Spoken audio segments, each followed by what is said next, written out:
Salamat Peggy, Tuan Tuan Dan Pon Pon. Good morning, ladies and gentlemen. I am Mira, your AI host. Today, we'll explore how Malaysian enterprises can accelerate their digital maturity with insights by IDC, commissioned by Maxis Business. Let's welcome Pratik Pashini, our Chief Enterprise Business Officer, and Ang Mei Ching, our Chief Information Officer.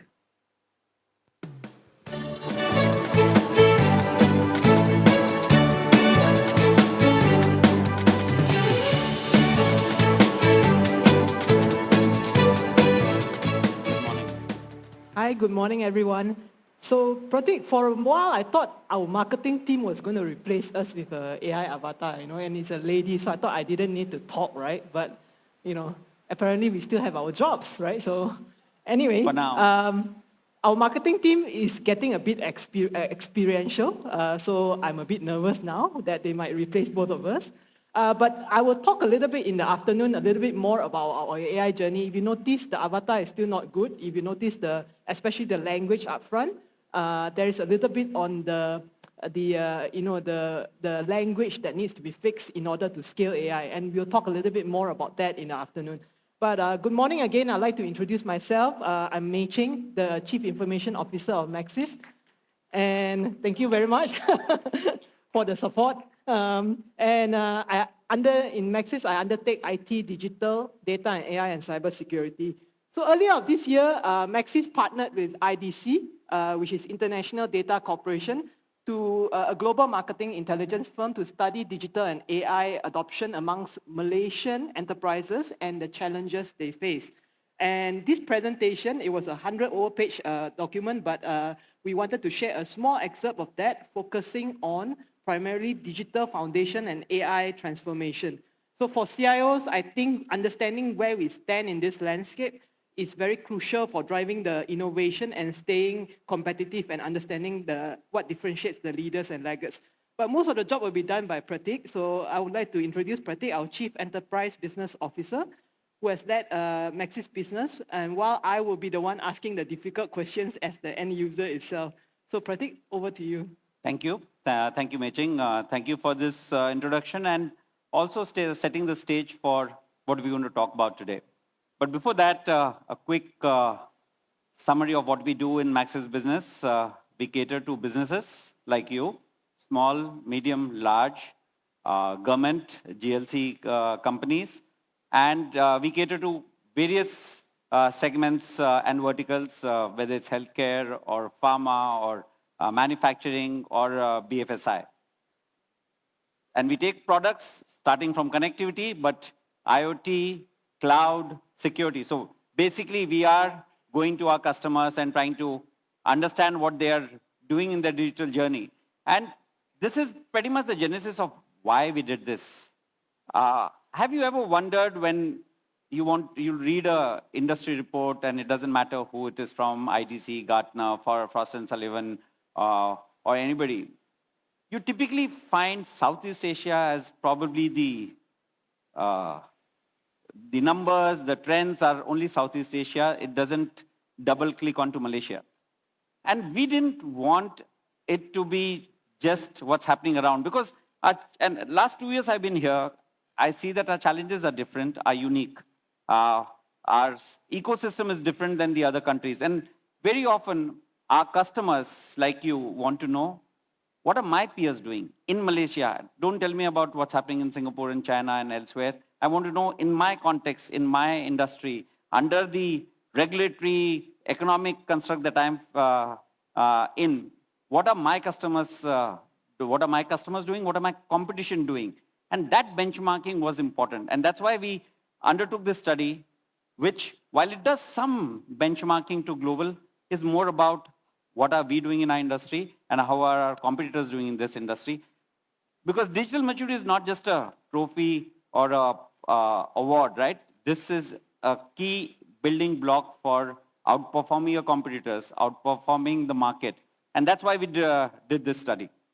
Okay, so before we start, just a bit of a warm-up. So I'm curious, and please take part in this poll. So this poll is about, I'm curious to know what our audience thinks here on the digital maturity as compared to our Southeast Asian counterparts. So what you need to do is scan this QR and just, one, two, three is very simple. Are we ahead? Are we behind? Or are we equal to our Southeast Asian counterparts? So give you like 20 seconds to scan it, and the results will be, I hope, will be appear on the screen. And we will share the results. Oops, sorry. Go backwards. Yeah.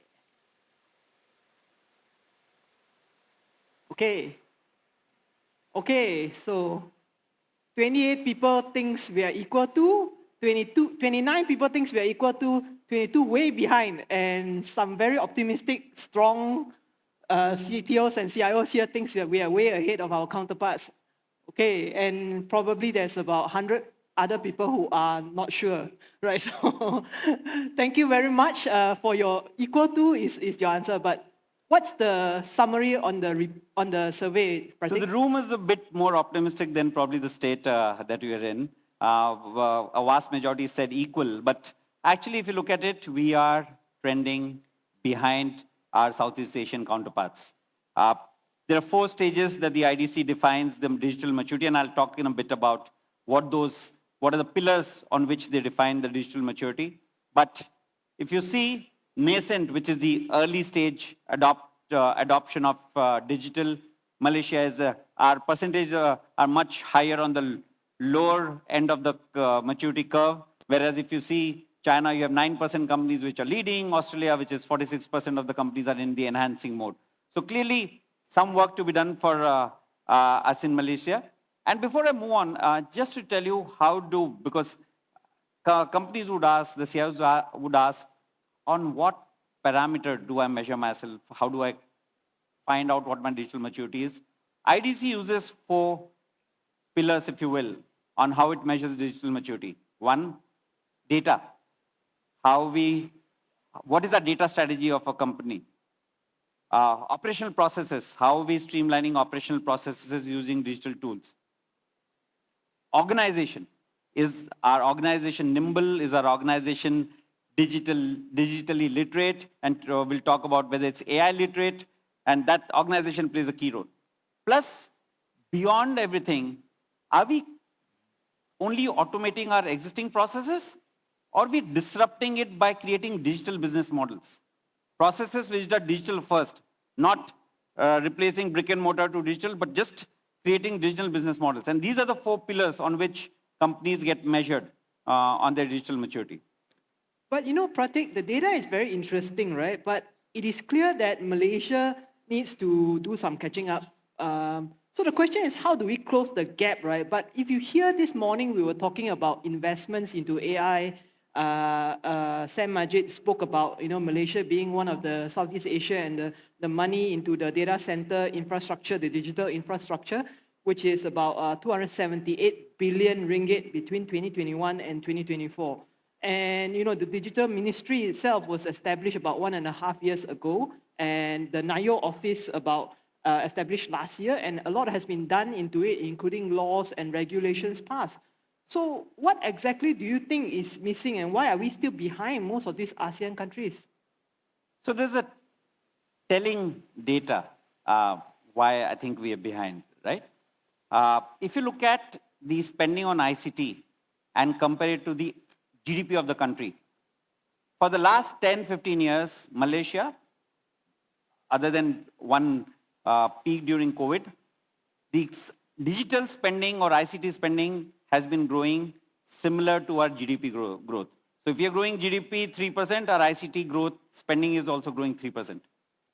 However, if you look at China and Singapore, their ICT spend is growing double their GDP. In US, it's growing 5 times its GDP growth. So if a CIO was to say, but how does it matter? How do I kind of quantify it myself? If your company revenue is growing 5%, you should be going and talking to your CEO and saying, I should be growing my ICT spend by 10%. That would benchmark us to China and Singapore. It will still not benchmark us to US. It basically means that the IT spending really needs to go faster than the growth of the company. So that's one, whether we're spending enough. Two, I think it's also a supply problem. Whether it's the talent pool that we have or the ecosystem around. There would be some of the GSIs in this room, but they probably cater to 100 companies in Malaysia. What about the rest? So do we have a big enough, robust ecosystem to help companies navigate this? I think would be the supply problem. So talent and the ecosystem development. Okay, so it's GDP benchmarking and asking my CEO for more budget. Absolutely. and also talent, which I think is actually it rings true for the whole session today, right? But I think digital adoption is a means to the end for AI transformation, right? And the report was clearly written for a C-level, C-suite span and all. So what C-suite is concerned about, CEOs especially, is about the revenue and how does it tie with the value. So can you give some examples of how CEO realizes this correlation and how do they build from there?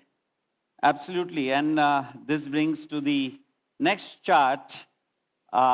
These are two banks. Both these banks are Malaysian banks. We serve both of them. And I did not want to put one or the other.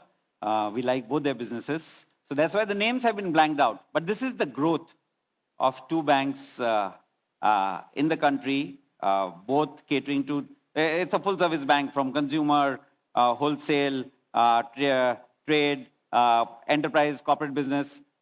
And you see the growth between the two companies, significant difference in the growth. And the yellow/orange company clearly is betting far more. If you look at their annual report in terms of their spends in digital versus the blue company or the blue bank, whether it's their app, their mobile interface, whether it's chatbots being included into customer journey, leveraging big data to create targeted marketing campaigns. Absolutely, one scores significantly over the other. And second, I think also putting a modern tech platform, IT platform, which allows you to do fast innovation, to do agile development. I think on all these parameters, the Orange Bank scores significantly over the other. And I think the outcome, end result is for us to see the revenue growth is double of one bank over the other. Okay, so Pratik, one last question on digitalization, right? When you look at these banks and also the use cases from the IDC report, how do developing versus mature companies in Malaysia differ in their respective focus? What are the targeted areas? Yeah, and I think it's a good segue into understanding, okay, I know where I am, but am I mature? Am I in the early stage or the late stage? I think the things that we change, the things that we work on as a company, gives you some indication of where the company maturity is. And I'm going to split it into two.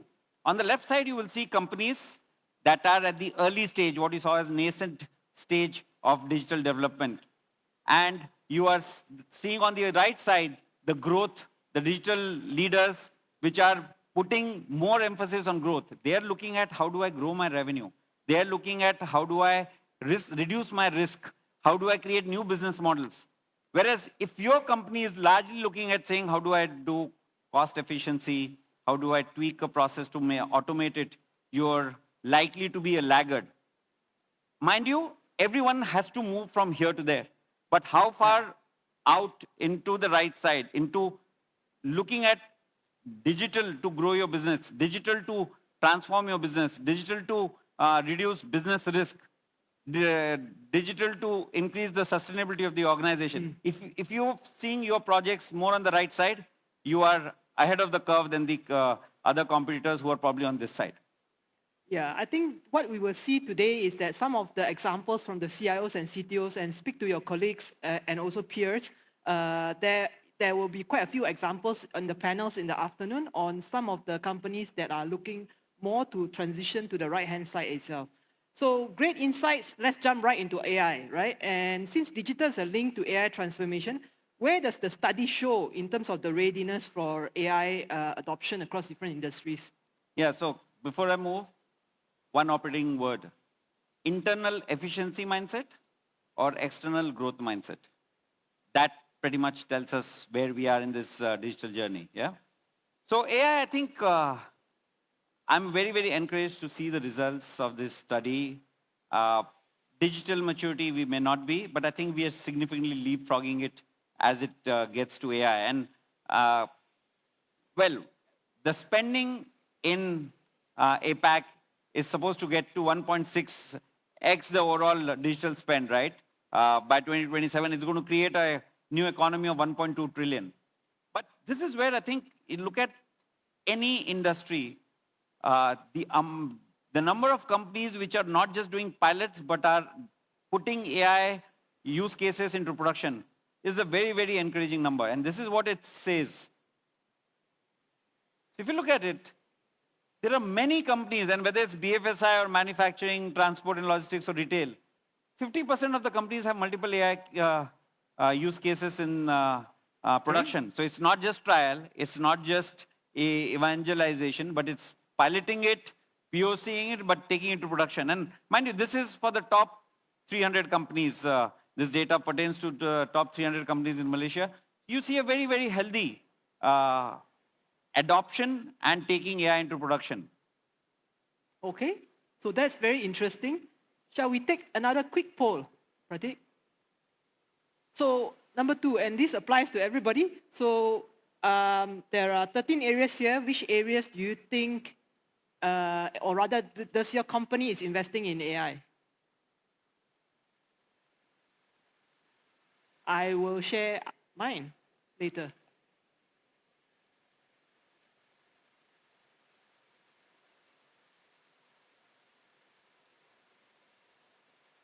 Okay, so everybody was quick to jump, and definitely IT, no, customer service, wow, real-time update here.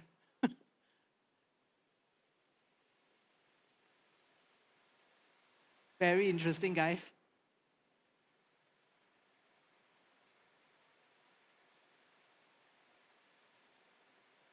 Okay, so top 3, customer service, marketing, and IT, operations. And IT going up and up. All the, all the key CIOs and CTOs say things that we are investing a lot more in IT because of all the tools that's available right now. And I do agree somewhat with this.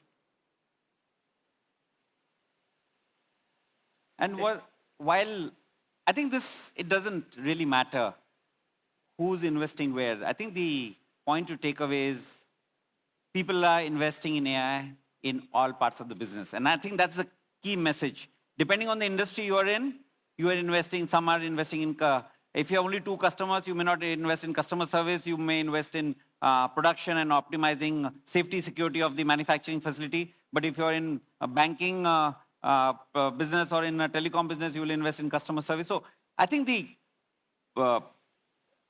study also shows pretty much that it is not one industry, it is not one function in a company that you're seeing AI investments in. Oops. Sorry, guys. Okay. Fine. You can see, depending on the industry you're in, you're either investing in improving operational efficiency, creating innovative products with that, or if you are in the transport, logistics, or energy, you're doing it in sustainability, reducing business risk. So depending on the industry you are in, you're investing across your functions. Take Max's business, the business that I look after. Where are we investing in AI? Today, we do about 500 contracts every year. Yes. Okay?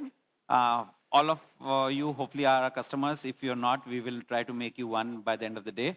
And every time we have a customer, we have a contract. Every time there's a RFQ, we participate in 250 RFQs a month, in 250 RFQs a year. What that means is every time we have to go through 50, 100 pages. So we have now got our AI contract editor tool that we ingest the RFQ and it compares it with the Maxis standard terms and conditions and tells us these are the deviations so that you can go right into it. You want to query what's the commitment you had given to a customer 5 years back, you just do a query and it throws you that. So we implemented that in contract. Yes. We have implemented it in customer service. Yes. We have implementing that to help our sales guys manage their CRM better. So it's across the functions, just in Max's business. And Meching, I think you can throw a light on what are you investing in as the CI of Max's various areas. I think you're right, Pratik, and the mention on contract management was the interesting one because the last of the list just now of the poll was legal, right? And contract management, whilst not legal, we're not giving legal advice, is actually part of legal and procurement for us, and it automates quite a lot of things. But our focus in Maxis is all the levers mentioned here, primarily three key top levers on the top, which is operational efficiency, though he says that operational efficiency is on the left-hand side, revenue growth and customer experience. And, but we are also focusing on cost savings, employee productivity, and also operationalizing better risk management and sustainable practices even. So the key functions for us on the list just now for Maxis is customer service. Neil shared something similar as well. We are also trying to reduce or automate much of the customer service due to volume of calls coming into the contact center, and also reducing the cost of the contact center and improving customer experience.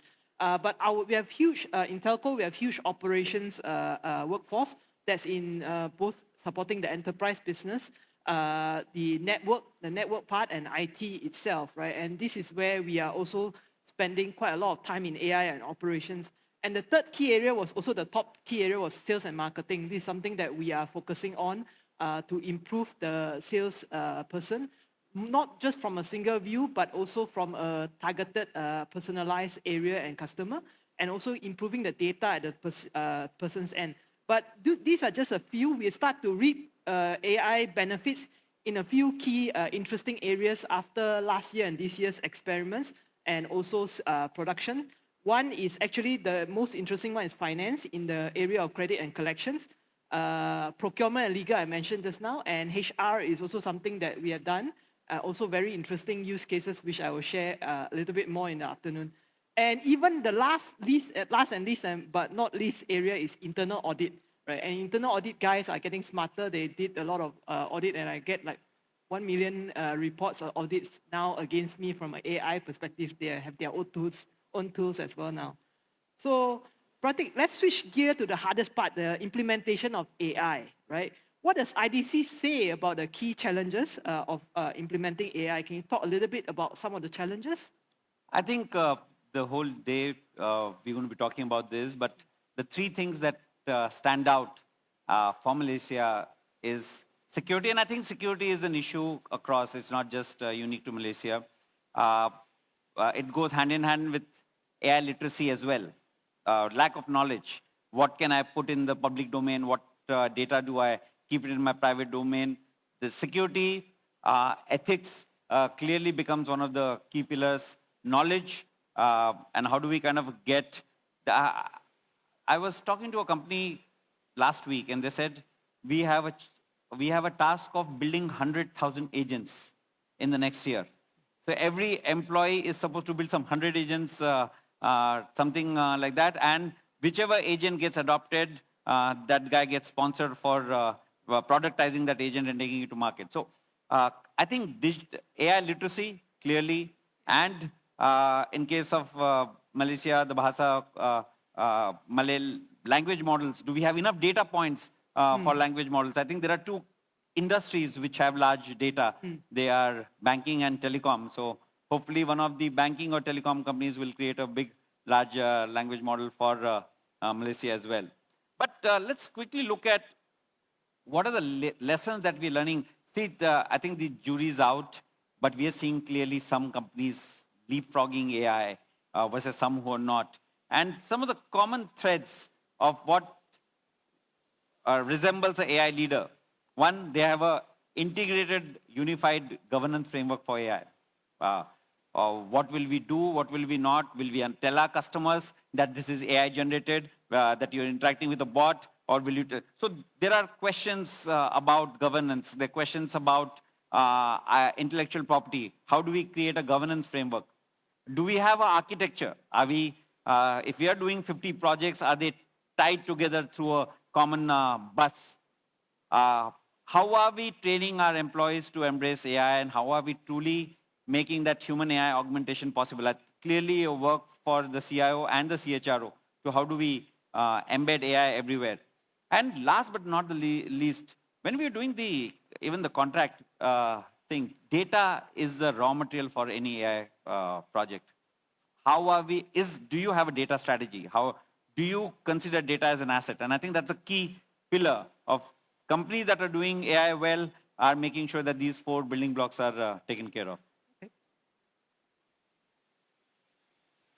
So, AI leader, what are your own mantras as a Maxis CIO, Meching, in terms of how should one pursue the AI journey as a CIO? I think we are running a little bit out of time. So I'm going to speed through some of the comments that you mentioned just now.